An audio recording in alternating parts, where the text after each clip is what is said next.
Hey everybody, Logan here. Got a little head scratcher. Don't know why. It's 2023 as a recording, right? Maybe you're watching this in the future from 2024 or 2025, whatever. Why? Why are we getting a new Nintendo Switch controller with Breath of the Wild theming instead of Tears of the Kingdom? Tears of the Kingdom has sold millions and millions, and it just came out. So why are we getting a game that came out in 2017 gracing these new controllers? Don't get me wrong, that's gorgeous. I like the artwork. I love the fact that it's the black with the khaki brown? I don't know. Normally I don't go with that kind of color. It's kind of blah, but I like the contrast of it and the black and then the blue buttons.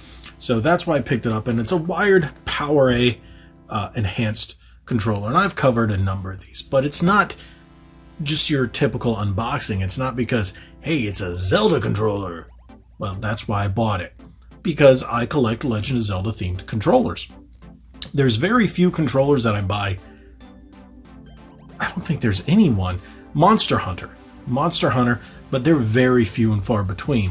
But the Zelda ones I do collect, and the Metroids when I can find them. Certain Pokemon ones, but no. Zelda, as soon as they come out with a new one, I like to add it to the controller collection, just because I'm a really big Legend of Zelda fan.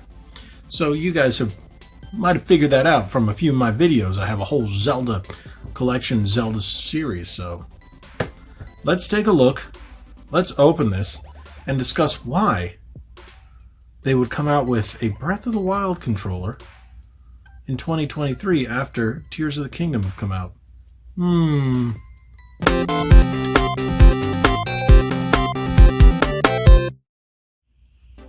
So here we go. As you can see, this one's out by PowerA. PowerA and PDP tend to make all those licensed and themed third-party controllers.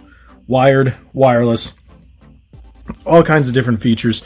You guys have probably seen a number of PowerA videos, especially on my channel. One recently being the Moga Ultra XP for the Xbox. That is one of my more latest ones. I've done a couple of other Switch ones. They've been really on a roll putting out new controllers lately. But this is really just a re-themed of the standard enhanced wired controller. So let's open it up. Let's just take a look at the artwork.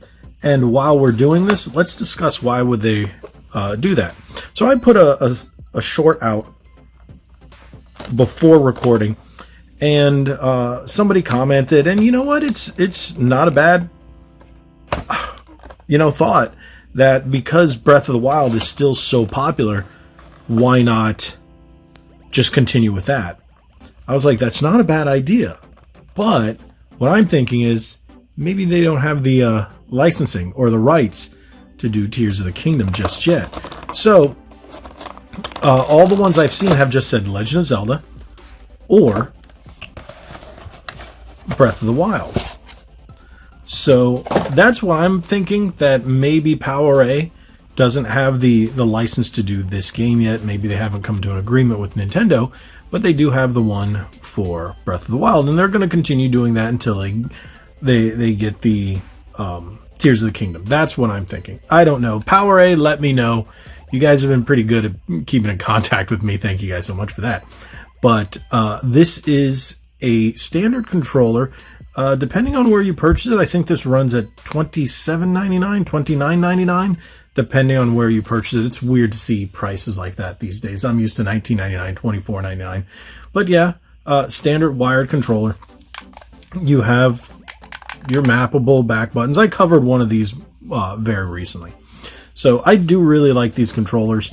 They're pretty solid as backup controllers, but like I said, I do these unboxings. I pick up these controllers. I buy this stuff because I'm a Legend of Zelda collector.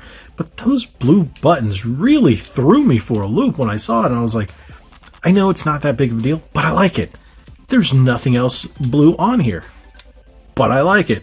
And if you played the game, you know a lot of the weapons have that blue glow, and his tunic is blue in Breath of the Wild, so that it makes a lot of sense.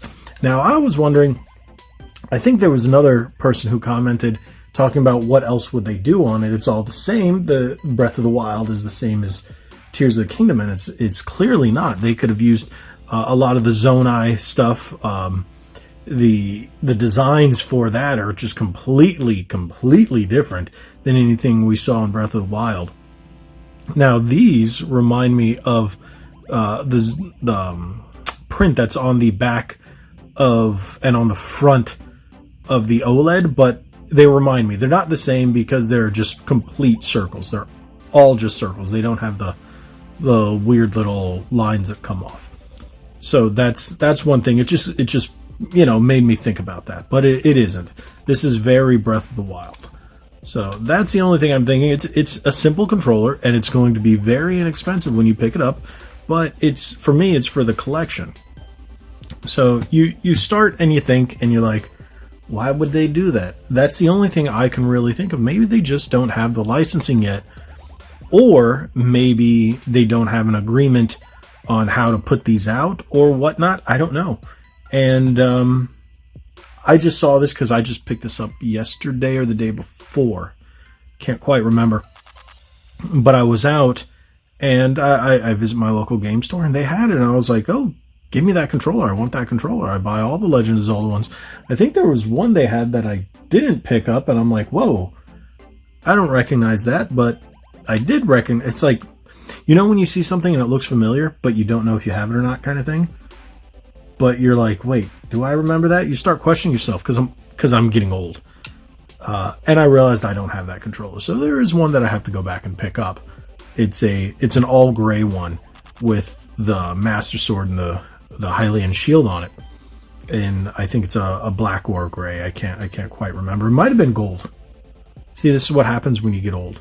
So now that's one thing. Do you think this is supposed to be a matte gold? That could be a matte gold, because if you look, it's very similar to the logo. So maybe that's supposed to be a matte gold instead of a khaki, but a matte gold would be a khaki kind of brown, wouldn't it? That's something to think about. That's a head scratcher. That's a little pondering one, but it's still a solid controller. And as I find Legend of Zelda controllers that I like, there are a few designs that I do not like, which I didn't pick up because I just didn't like the design. So I only buy the ones because they put out so many that I only pick up the ones that I really like. And I really did like this one. So I was like, hey, you know what? This is going in the collection. I have a controller rack that holds all of them, and this is probably going to go up there in place of another controller because it's got to be Legend of Zelda. But hey, what do you guys think about the whole not having Tears of the Kingdom licensed or styled or art graphic controllers in 2023, but we're still getting Breath of the Wild? What do you think it is? Let's talk about this. Drop it in the comments below. I'll definitely take your opinion into consideration. We'll talk about it, and we'll see how it goes from there, because I really want to know what you think. Until we get something from PowerA, I guess it's all just speculation. So, hey, well, we do have, the only one we have is Nintendo. Maybe they didn't want to give license to the other ones so they don't cut into the sales of their Pro Controller. I don't know. And there was no Pro Controller for Breath of the Wild. Maybe. I don't know. Oh well, let's talk about it. Thank you guys so much for watching. If you haven't already, hit that subscribe button, hit that like button, share this video. Hopefully you enjoyed this little unboxing, speculation, discussion video. Sure, we'll call it all that. And hey, nice controller. What do you guys think? Thank you guys so much. Again, hit that subscribe button like we always say. Be legendary. Thanks again.